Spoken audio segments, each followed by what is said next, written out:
नमस्कार, मैं हूं आपके साथ मयंक। आज 19 तारीख है। पिछले 12 घंटों के अंदर ईरान और अमेरिका के बीच जंग और भी ज़्यादा तेज हो चुकी है। मैं आपको जानकारी दूंगा कि पिछली पूरी रात कहां पर हमले किए गए और ईरान की तरफ से क्या पलटवार किया गया। लेकिन इस वीडियो की शुरुआत में एक बड़ा सवाल, क्या ईरान और अमेरिका की जंग अब वर्ल्ड वॉर का रूप ले सकती है और क्या इसमें रूस और चीन की भी एंट्री होने वाली है।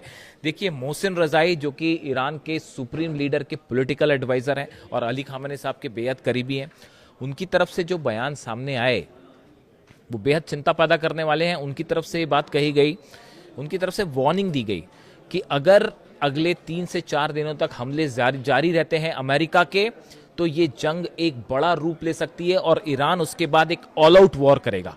यानी उसके बाद फिर बीच में जंग रुकेगी नहीं, वो हमले जारी होंगे, नई लोकेशंस पर हमले होंगे। इतना ही नहीं, उन्होंने ये भी इशारा किया कि इस जंग का अब नतीजा, अगर ये आगे खिंचती है जंग, तो इसका नतीजा ये होगा कि रूस यूरोप पर हमला कर सकता है, चाइना ताइवान पर हमला कर सकता है। इस तरह की बातें सामने आई हैं। तुर्की जो है वो इजराइल पर हमला कर सकता है। यानी उनका इशारा इस ओर है कि क्या ये जंग अब वर्ल्ड वॉर का रूप ले सकती है। वो ऐसा क्यों कह रहे हैं, इस पे चर्चा होगी। लेकिन सबसे पहले बात करते हैं कि बीती रात कहां पर हमले किए गए।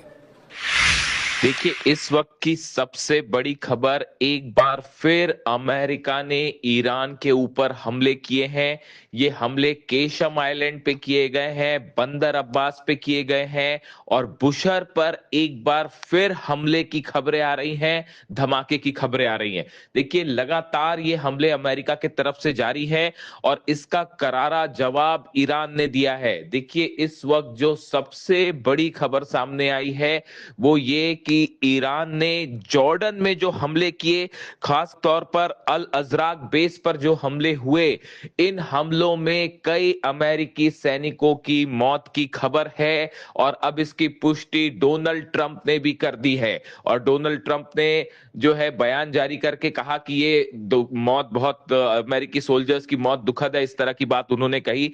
देखिए, ईरान की तरफ से साफ कह दिया गया था, ईरान के सैनिकों पर जो हमला किया गया ईरान शहर में और वहां पर 7 ईरान के सैनिकों की मौत हुई थी, उसी समय ईरान ने यह ऐलान कर दिया था कि इन मौत का बदला लिया जाएगा। और उसी के चलते अब जॉर्डन से जो खबरें आ रही हैं, जॉर्डन में ईरान की तरफ से जो दावे किए गए थे, देखिए मैंने आपको पहले ही ये बताया था कि जॉर्डन में बहुत बड़ा हमला हुआ है, बड़ा नुकसान हुआ है, कतर में बड़ा नुकसान हुआ है। इसके अलावा कुवैत में, बहरीन में अमेरिका के सेना के अड्डों को बहुत बड़ा नुकसान हुआ है। तस्वीरें सामने आने में वक्त लगेगा और अब देखिए धीरे धीरे सच्चाई सामने आने लगी है। एक बार फिर हमने डंके की चोट पे जो दावे किए थे वो अब सही साबित हो रहे हैं। देखिए, अमेरिकी सोल्जर्स की मौत से पूरे अमेरिका में हड़कंप है और अब डोनाल्ड ट्रंप को भी इसके लिए जिम्मेदार ठहराया जा रहा है कि ईरान के साथ जंग क्यों की। हकीकत यह है कि जॉर्डन में अल अजराक बेस पर इस तरह की खबरें हैं कि कई फाइटर जेट्स तबाह हो गए हैं अमेरिका के और अब तो अमेरिकी सोल्जर्स की मौत और घायल होने की खबरों से पूरे इस जंग में एक नया मोड़ आ गया है और अमेरिका में भी हड़कंप वाले हालात हैं। देखिए, सऊदी में प्रिंस सुल्तान बेस पर जो हमला हुआ, अब इसकी तस्वीरें भी सोशल मीडिया में बाहर आ रही हैं। पहले यह कहा गया था कि इसको इंटरसेप्ट किया गया, लेकिन मिसाइल गिरने की तस्वीरें कई सोशल मीडिया में अब सामने आने लगी हैं। इसके अलावा कतर में अल उदैद बेस पर अर्ली वार्निंग सिस्टम और राडार को ईरान ने तबाह कर दिया है। ईरान की मिसाइल्स ने सीधा यहां पर रडार को हिट किया है, ऐसा बताया जा रहा है। इसके अलावा आप कुवैत की बात करें, कुवैत में अली अल सलेम बेस पर बड़े हमले हुए हैं और यहां पर भी अमेरिका के जो फाइटर जेट्स का हैंगर था उस पर भी हमले हुए, जो वार्निंग रडार्स लगे हुए थे उस पर हमले हुए। यानी देखिए, हालात ऐसे हैं कि अमेरिका के जितने बेसिस हैं जहां पर जो एक्टिव मोड पे थे, सबको ईरान ने धुआं धुआं कर दिया है। बहरीन में 5वें बेड़े का हेडक्वार्टर पूरी तरह से लगभग तबाह हो चुका है और बताया जा रहा है कि अब फंक्शनल स्टेज में ही नहीं है। यानी ईरान ने हमलों का जबरदस्त बदला लिया है और पूरे अमेरिका के बेसिस को बड़ा नुकसान हुआ है। अब देखिए, ईरान की तरफ से कई बड़े ऐलान कर दिए गए हैं। पहला ऐलान तो ये है, ईरान ने अब ये कह दिया है कि अमेरिका के साथ जो समझौता हुआ था, जो एमओयू साइन किया गया था, अब ये पूरी तरह से खत्म हो गया है। ईरान ने समझौते को तोड़ने का ऐलान कर दिया है। ईरान की तरफ से कहा गया, जिस तरह से अमेरिका ने धोखा किया है, ईरान के शहरों पर बमबारी हुई, आम नागरिकों पर बमबारी हुई, इंफ्रास्ट्रक्चर पर बमबारी हुई, इसके बाद अब अमेरिका से कोई बात नहीं होगी। अमेरिका से अब सिर्फ जंग और जंग की जाएगी। देखिए, अली खामेनेई साहब भी हमेशा इसी बात पर ये बात उन्होंने हमेशा कही, मैं अक्सर ये बात कहता हूं, उन्होंने हमेशा ये कहा कि अमेरिका धोखा देता है, अमेरिका से बातचीत का कोई मतलब नहीं है। और आज मेरे सारे व्यूअर्स इस बात को देखें, समझे कि अली खामेनेई साहब जो बात कह रहे थे वो सच साबित हुई, वही सच साबित हुई, और इसी बात को इसलिए हम अक्सर दोहराते हैं।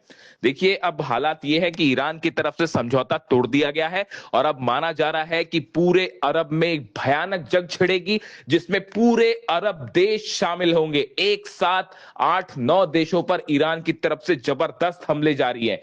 देखिए, इसके साथ ही एक और बड़ी वार्निंग दी गई है ईरान की तरफ से, और यह कह दिया गया है कि अगर अमेरिका की तरफ से हमले जारी रहे और अब फिर अमेरिका ने हमला किया तो यूएई का एयरपोर्ट उड़ा दिया जाएगा, सऊदी का एयरपोर्ट उड़ा दिया जाएगा, कतर में, दोहा में, जॉर्डन में, कुवैत में, बहरीन में, इन सभी मुल्कों में जितने एयर बेसिस हैं, एयर बेस ही नहीं, जो एयरपोर्ट्स हैं, जो आम फ्लाइट्स के लिए इस्तेमाल किए जाते हैं, एविएशन सेंटर, एयरपोर्ट्स जो हैं वो उड़ा दिए जाएंगे। जिसके बाद दुबई में पैनिक वाले हालात हैं, सऊदी में पैनिक वाले हालात हैं, और हर शख्स इस बात से चिंता में है कि अगर एयरपोर्ट्स को निशाना बनाया गया तो इसका भयंकर नुकसान होगा। देखिए, ऑयल को लेकर ऑलरेडी जो है वो अच्छी खासी तनाव देखने को मिल रहा है। हॉर्मूज पूरी तरह से बंद है। हॉर्मूज में माइंस फटने के बाद से बात साफ हो चुकी है कि ईरान की इजाजत के बिना यहां से जहाज नहीं निकल सकते। अब अगर एयरपोर्ट्स भी निशाने पर आ जाते हैं यूएई और सऊदी जैसे देशों के, तो इससे पूरे इलाके में हाहाकार मच जाएगा। इसके साथ एक और बड़ी खबर, अहम खबर यह है कि ईरान की तरफ से बहुत बड़े जंग की तैयारी कर ली गई है। यानी जंग, और देखिए, जंग ऑलरेडी जारी है, ईरान की तरफ से हमले हो रहे हैं, लेकिन अब ईरान ये मान के चल रहा है कि ये अब एग्जिस्टेंस की जंग होगी, आखिरी जंग होगी, और ये जंग लंबी चलेगी और बहुत भयानक हमले होने जा रहे हैं। यानी देखिए, खबरें इस तरह की हैं कि B-2 बॉम्बर्स जो हैं वो ईरान की तरफ उड़ना शुरू कर दिया है, B-2 बॉम्बर्स ने, और बड़े हमले हो सकते हैं।